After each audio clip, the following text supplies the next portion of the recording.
Hi guys, welcome back to my channel for your heart and home. My name is Didi and welcome into my kitchen.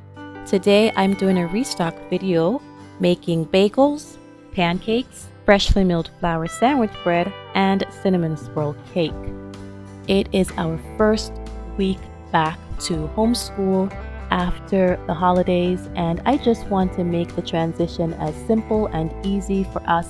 After enjoying a quick break for the holidays, we will be back to learning time. Alright guys, so I have a whole day worth of cooking lined up for you to see today, so let's jump right into it.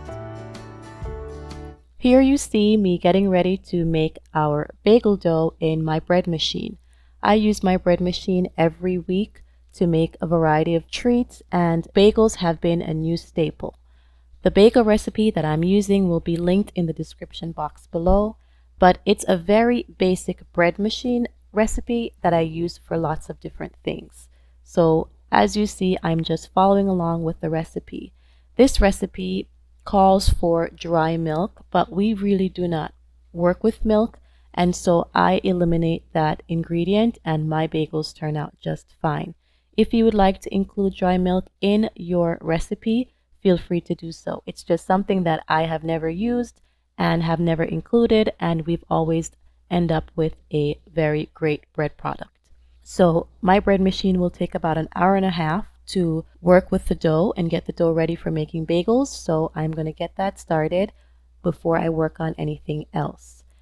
Do you need a bread machine to make bagels and other baked goods? No, but I have a bread machine and I like that I can just put the ingredients in and I can just let the bread machine do all the work. I've had my bread machine for several years and it has really come in handy. I like that I can use it to make regular sandwich bread. I use it to make bagels now. I've used it to make pasta dough, pizza dough, cinnamon rolls, and so much more. In my previous video, I detailed fully how to make this, and again, if you'd like the recipe for making bagels, you can check the description box below. I will have it linked.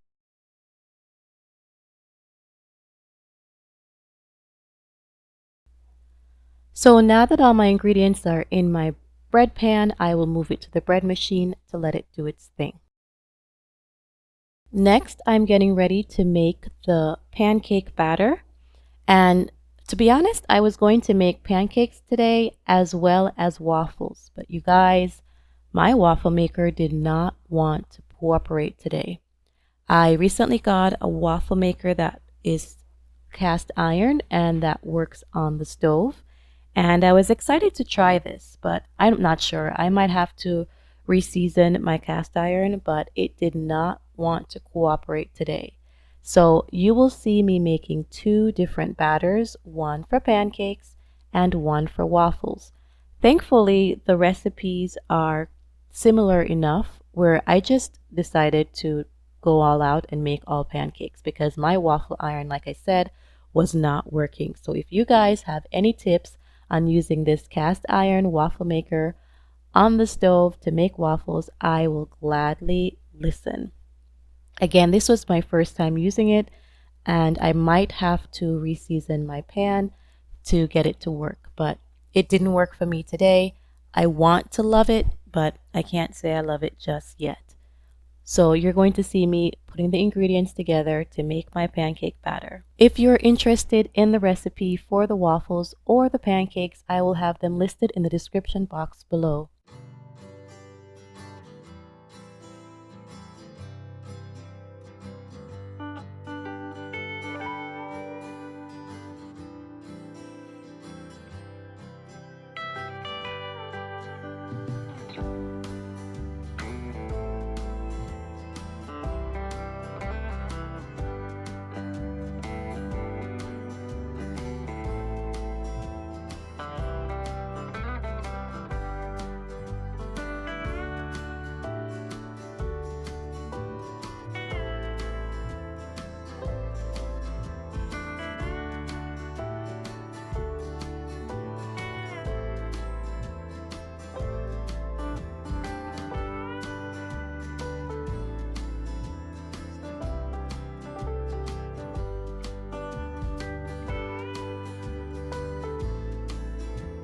while I get ready to make my second batter, I have put my cast irons on the stove to warm up. This is the pan that I'll be using for the pancakes, and here is the waffle iron that I plan to use.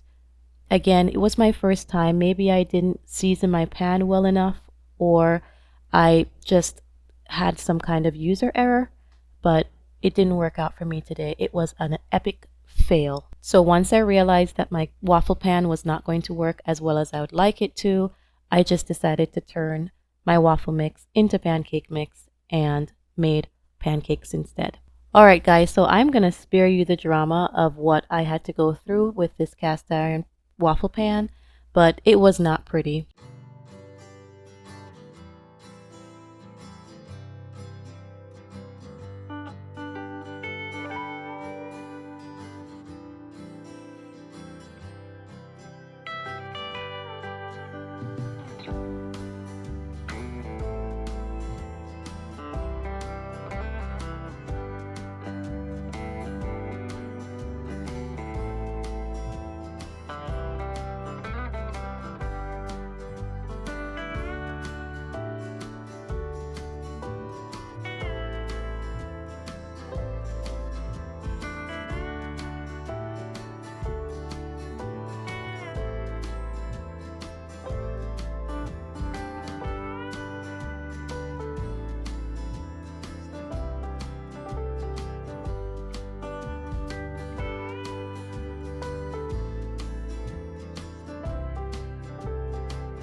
So after making the batter, you can see me here putting my pancakes on my tray to cool down. I am going to flash freeze these, and then once they have cooled enough, I will put them in a zip top bag, and my children can use them in the morning for breakfast.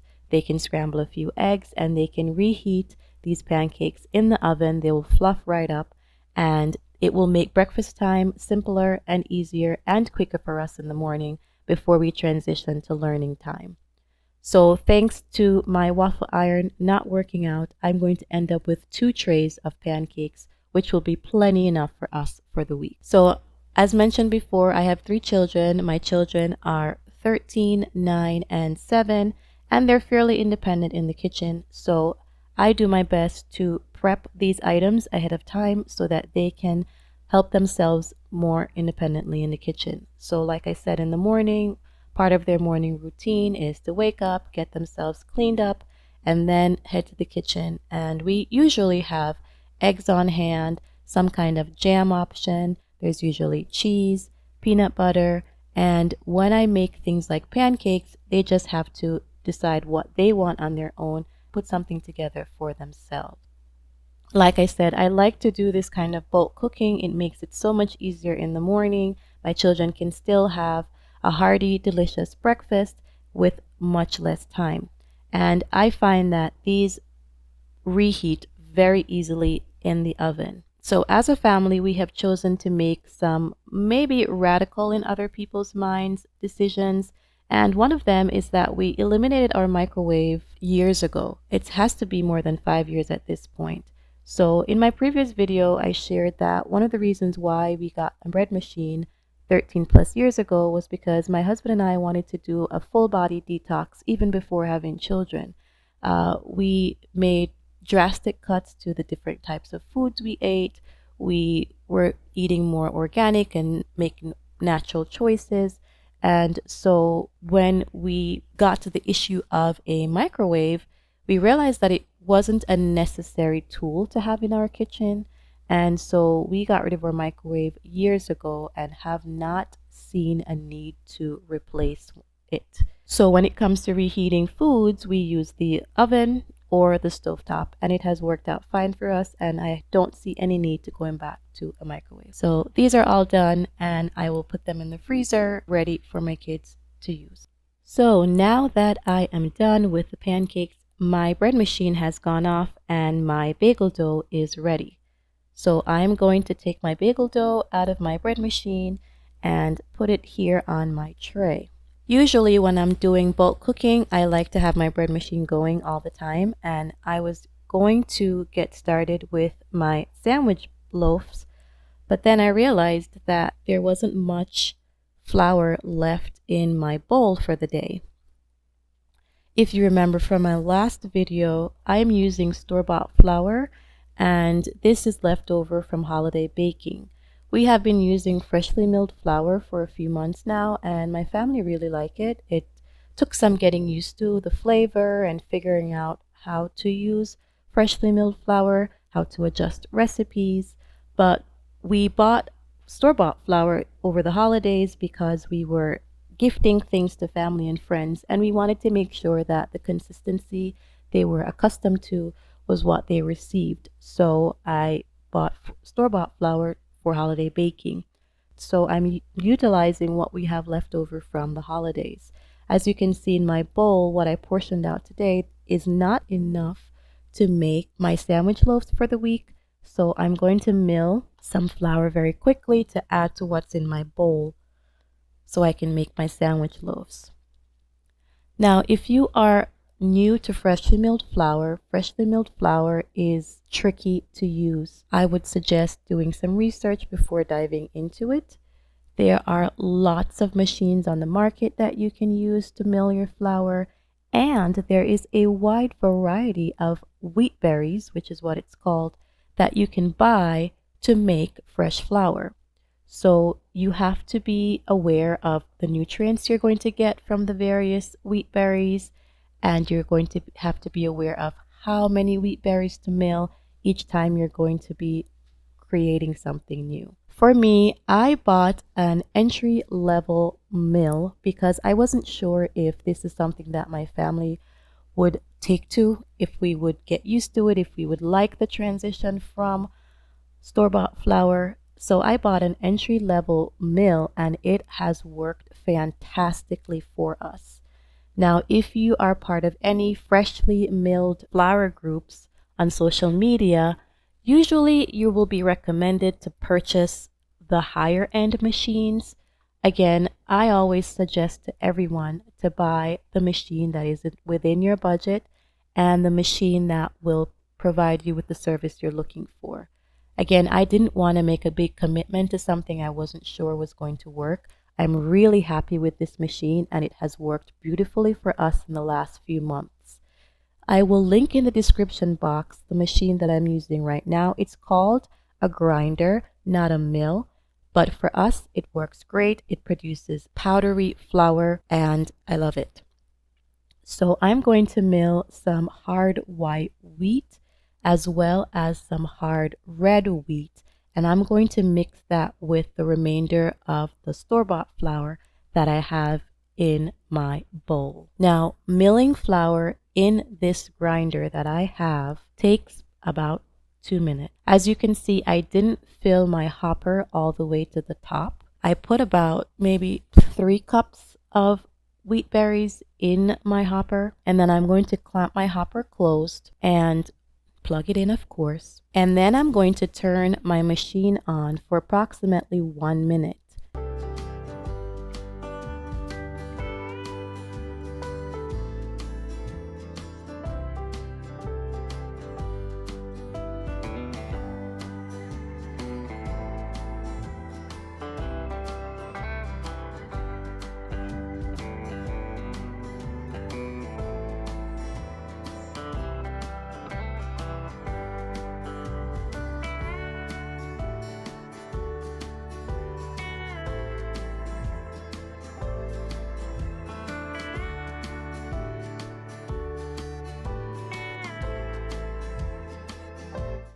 Now, if you're watching carefully, you're going to see that I didn't screw my hopper on tight enough, and so some of the flour is escaping at the back. Again, that's user error, but if you'll see when I mill the second time that you will not see the flour coming through the hopper. That was completely user error, and it was just a little bit of flour. It really wasn't anything detrimental or significant.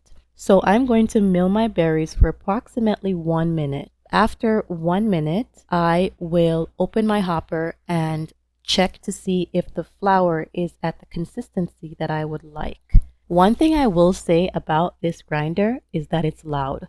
It is very loud. So this is not something that you're going to be using at 4 in the morning to get yourself ready for the day. You have to plan ahead for a time where you can use this, where you're not disturbing the members of your family or potentially your neighbors. So this is quite a loud machine. That is one con to using this machine. As you can see, I'm using my brush that came with my machine to move the flour around. It could be a little bit finer, so I'm going to give this another go. And this time you're going to see that there is no flour escaping through the back of my hopper because I did a better job of screwing on the lid. I'm going to mill for another minute or so, give it a chance to come to a finer consistency. And then I'm going to add this to my bowl with my store-bought flour.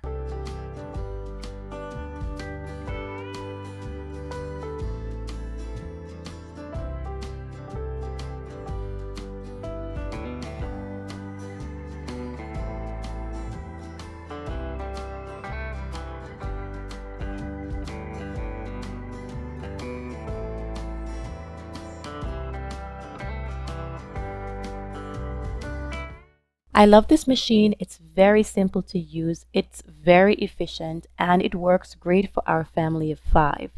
If, however, you have a cottage bakery and you are making lots and lots of bread and you're going to need lots and lots of freshly milled flour, this might not be the machine for you. But there are a lot of videos and a lot of information out there that you can do your comparisons and you can see what machine works best for you. As you can see here, once I open the machine, the lid of my hopper will be filled with some flour. You can see that it's a very fine flour at this point, but you can also see that there's going to be a color variation between the freshly milled flour and the flour from the store. The freshly milled flour has that brown hue and it will contain a lot more nutrients than the flour from the store, which is why we decided to make the switch. There's a lot of research supporting using this freshly milled flour, and there are lots of different wheat berries that you can use, each with its own benefits. And I suggest doing the research to figure out if this is something that would work for your family. Here I'm showing you the result after just 2 minutes of milling. Very soft, very fluffy. I'm going to take the time to clean up my mill. Now, it's important to keep your appliances in your kitchen in proper working order.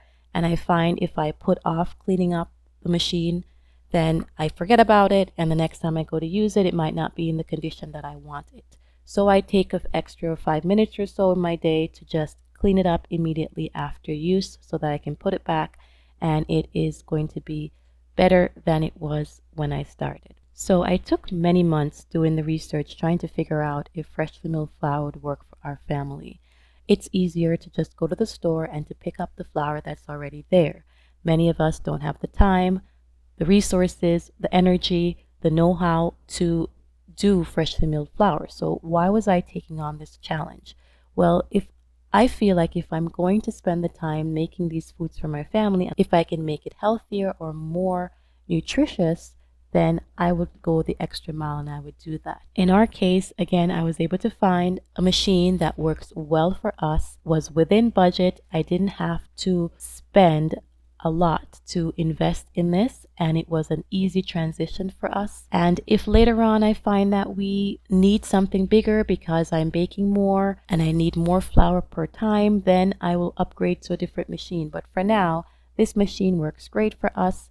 I will link it in the description box below if you're interested in it.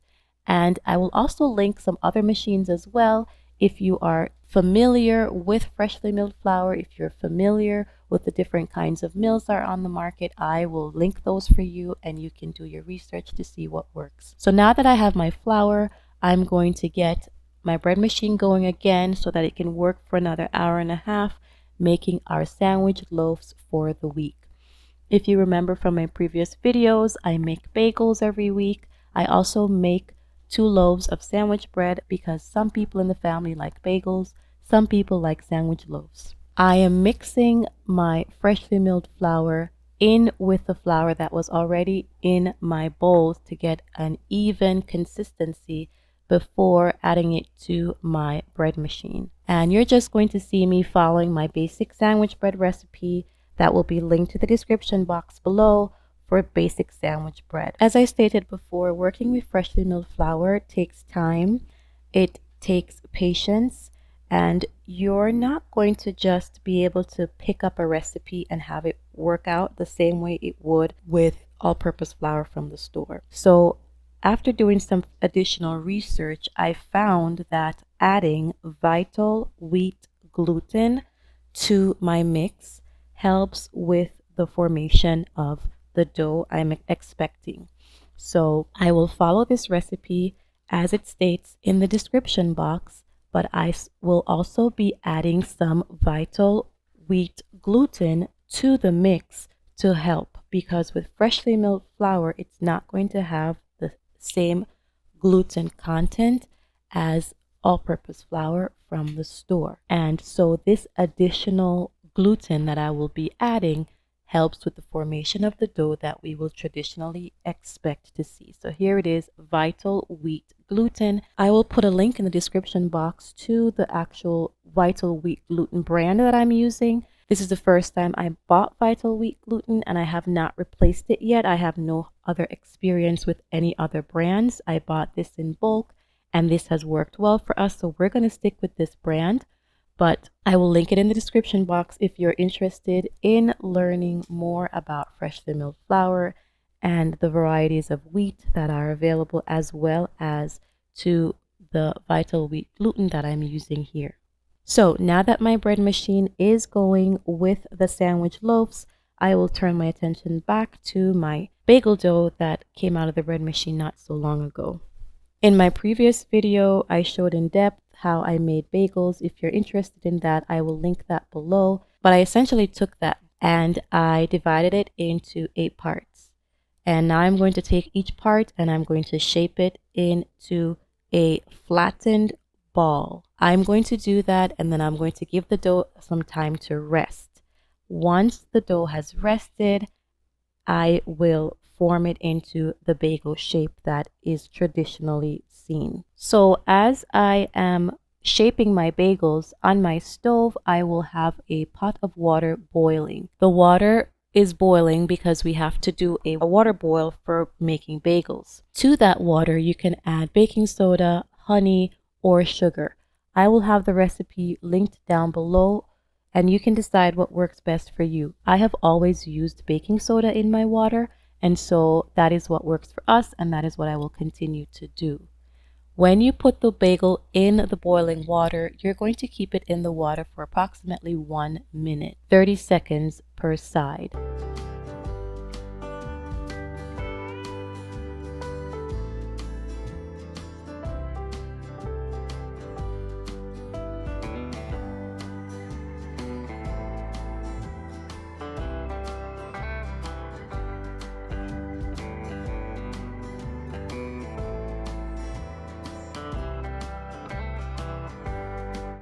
So now my bagels are formed almost. I'm just going to form the last one. I will cover it with a clean kitchen towel and that will give the bagels time to rest and will give the water time to boil. So while my bagels are resting and my water is coming up to a boil, I realized that there was time to make a sweet treat. And it was getting towards the end of the night for the film, and so I was filming quite chaotically and I apologized for that.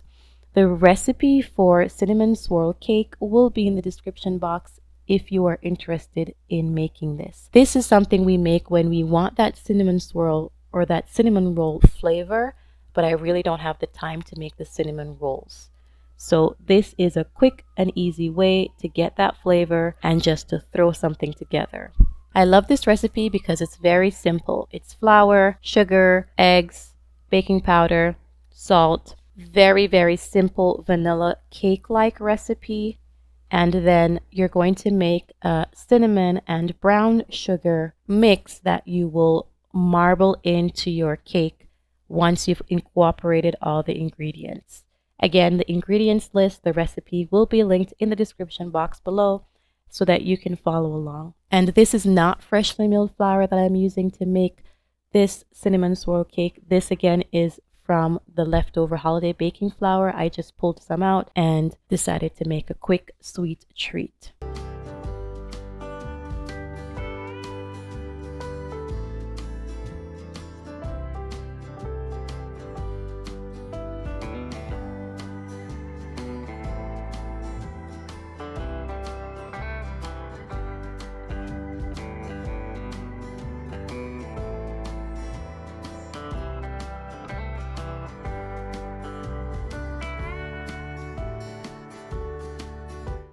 So I mentioned this in my previous video, but I will mention it again. So really why we are switching from using the all-purpose flour from the store, even though I was buying what is considered in air quotes the best brand, I was having a topical reaction to the flour when I would come in contact with it. So when I was kneading dough with my hands and I was in direct contact with the flour, I would find that I would get a topical reaction. It wasn't anything highly concerning. I could eat the flour and not have any reactions, but if I worked with the flour long enough and if I was kneading dough for an extended period of time, by the end of it, my hands would be red and I would have an itchy sensation. So I find that the only way around that is to limit my exposure to the flour.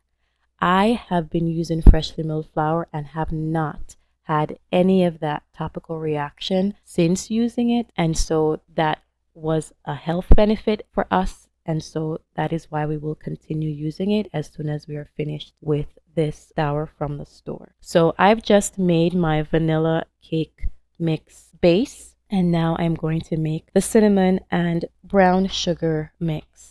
This is very basic, you guys. I'm just taking cinnamon and I'm taking some brown sugar. I'm going to mix them together and then I'm going to marble it into my cake.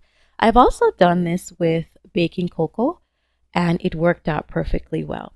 It was delicious. So if you don't want that cinnamon sugar marbled in, you can use baking cocoa and you can mix that with the brown sugar and then you can marble that into your cake and it works out really well.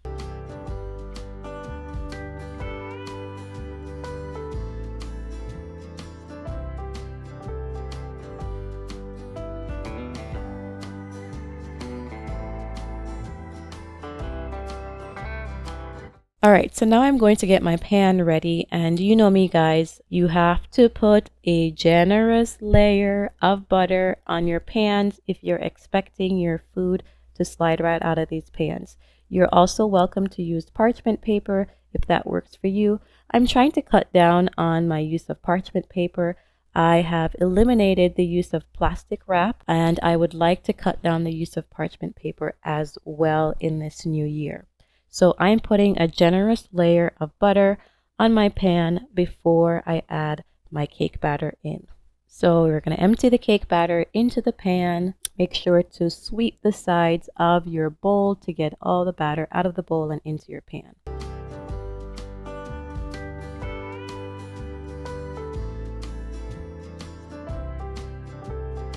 Now that I have all my batter in my pan, I'm going to marble in the sugar and cinnamon mixture. I put a generous layer on top of my batter, and then with a knife, or you can use a spoon, I am going to start the marbling process.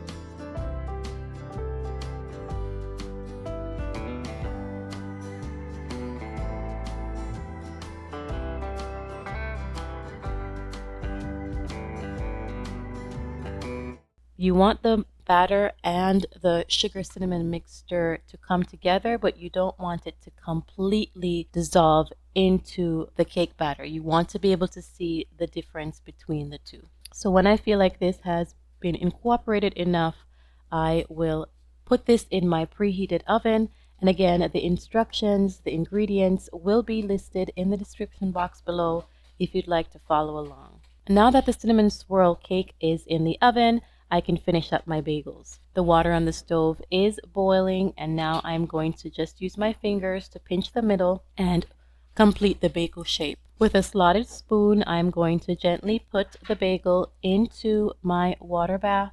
And again, you're going to keep it in the water bath for approximately 1 minute, 30 seconds on each side.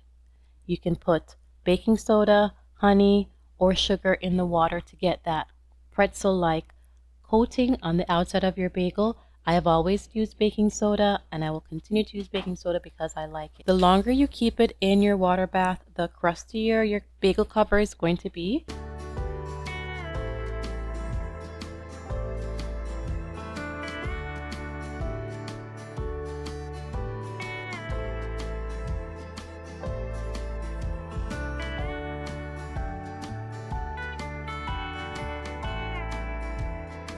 So now I'm just pulling my bagels from the water and I'm putting them directly on the pan in which I will bake them in the oven. I have parchment paper lining my pan and I have not greased my pan in any way. So this is going directly on my parchment paper from the water. At this point, if you want to add any toppings to your bagel, it's time to do that. You can add cinnamon and sugar. You can add everything bagel, sesame seeds. Some people have added cheese. I wanted to keep my bagels plain, and so I didn't add a topping. But if you would like to add a topping, now would be the time. Usually, once all my bagels have been pulled from the water bath, I stick them in my preheated oven and I let them bake off to complete. But as you can see, I just put the cinnamon swirl into the oven and I had to wait before I could put my bagels in, even though they were pulled from the water bath. So I just covered them with a clean kitchen towel and let them rest while I waited for the cinnamon swirl cake to finish off in the oven. I recently learned how to make bagels, and so I am really excited that this is something that we can do on a weekly basis now. And I've also learned how to make cream cheese. If you are interested in seeing me make cream cheese, I can also add that to one of my videos in the coming weeks. Please leave a comment below if that's something that you're interested in, because with every perfect bagel, we know we need cream cheese. My cinnamon swirl cake is finished and has cooled slightly, and while it is still warm, I'm going to add my glaze. Now, there are different ways of making glaze. You can make glaze with powdered sugar and milk or heavy cream. I try not to use a lot of dairy, and so for this recipe, I'm just using powdered sugar and water. I slowly add water to my powdered sugar until I get the consistency that I'm looking for. Similar to cinnamon rolls, you're going to pour the glaze over the top of your cinnamon swirl cake. Again, you're going to get the same flavors you would get with a cinnamon roll, but this is just quicker, it's simpler, and it's all one quick thing to make. My children love this, and I like to rotate between cinnamon rolls and cinnamon swirl cake, especially on a day like this when I've been in the kitchen all day and I just want to make something quick and simple. It is delicious and it stores well in the refrigerator, so if you don't want to keep it on the counter, especially because it has eggs in it over several days, you can stick it in the refrigerator and it is perfectly fine. Look at that, guys. The glaze is wonderful. It's getting into all the nooks and crannies and it is just delicious. So my baking day in the kitchen is pretty much done. My bagels are finished and you can see that my freshly milled flour loaves came out just wonderful. I baked them in a cast iron baking pan, and if you're interested in that, you can visit my video from last week. I put a generous layer of butter on my cast iron pans before I put them into the oven. The bread smells amazing and it is soft and just lovely, and everything was delicious. And if you remember earlier, I made 2 large Ziploc bags full of pancakes. So now we are ready for breakfast for the week. my children can get up, they can do what they need to do, and they can help themselves to breakfast because everything is already prepped and ready to go. So, thanks for joining me in my kitchen today here at For Your Heart and Home. Again, my name is Dee Dee. Like and share these videos and subscribe to help us grow. Thanks for joining me today, and I'll see you next time.